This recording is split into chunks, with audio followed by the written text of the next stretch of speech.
G'day and welcome to Cookouts with me, Sarah Glover. I'm going to show you how to poach pork in milk. Sounds weird, tastes delicious, promise you, you will love it. You're going to need a nice bit of pork rump roast.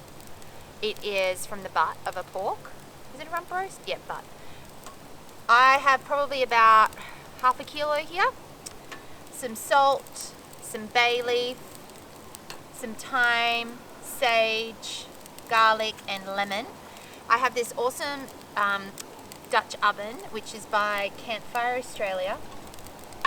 The cool thing about this Dutch oven is it actually has these removable handles, so you can actually leave your Dutch oven in there and just add these in later on when you go to move it. So I've positioned mine in a nice hot part of the fire. I will move it a little bit once I've gotten my pork browned. You're going to add in a good wad of butter. That's probably about 60 grams of butter, which is half a stick of butter in American terms.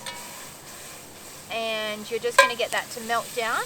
While that's melting, you're going to get your pork and you're going to smash it in a whole heap of salt. This is my favourite thing about cooking outdoors. Just, you know, put it on the ground and it doesn't matter. Rub it in, make sure you give it a nice good pat with it because that's going to add all this beautiful flavour. And then we're going to pop it straight into the Dutch oven.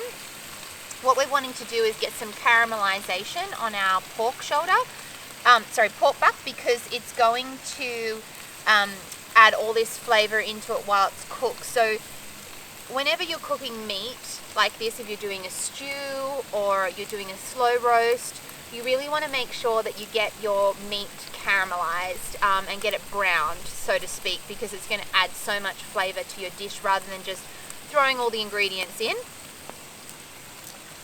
So you want to press it down with your hands just to make sure it's sticking to the bottom. You're going to get a nice crusty bottom. Probably take about 2 minutes each side.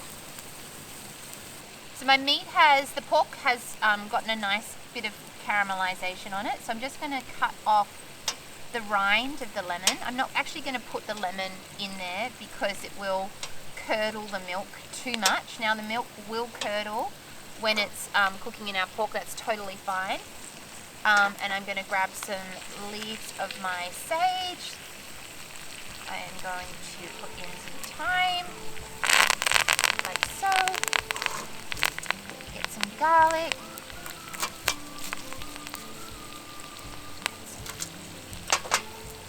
Heads of garlic in there. I prepared that earlier. And then I've got 3 cups of milk. I'm going to pour that over your pork. Now you can see how much that's spitting. It's pretty hot in the fire right there, so I'm going to reposition it over the coals because it's going to be a slow cook. It will take a good 2 to 3 hours completely. We're going to cover this and leave it for 2 hours, rotating the pork every 30 minutes. So you've got to put your lid on your Dutch oven.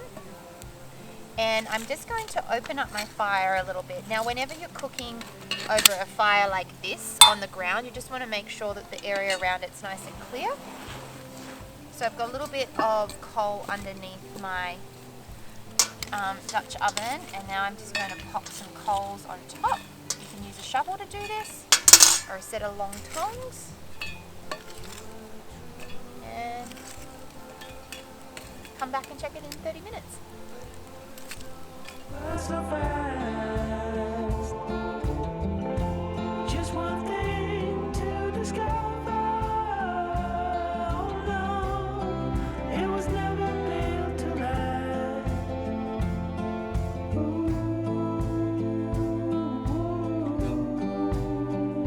Ooh, you just fall in. The moment of truth. Let's open up our camp oven. See how our pork potatoes are looking. Oh yeah, wrong side, wings that way. Dang, we got ourselves a good looking roast here. Look at that. Oh yeah. Milk poached pork yum with potatoes and leeks. Now I just give this a little stir around. It's got so much beautiful flavour in there. I'm just going to pop a few on my plate.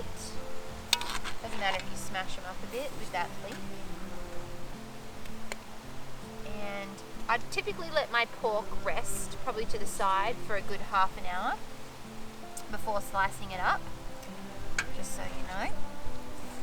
Let's give him a little slice.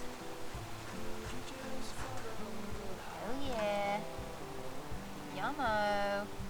Taste it. Oh. Honestly, the milk adds a really nice, like, sort of savoury flavour to it with the lemon rind and all those yummy herbs. It's just a really beautiful dish. It's very elegant, surprisingly. Doesn't taste super porky. Gives it a beautiful, like, umami flavour with your potatoes. I left my fork at the car, but that's okay. Let's just use our fingers.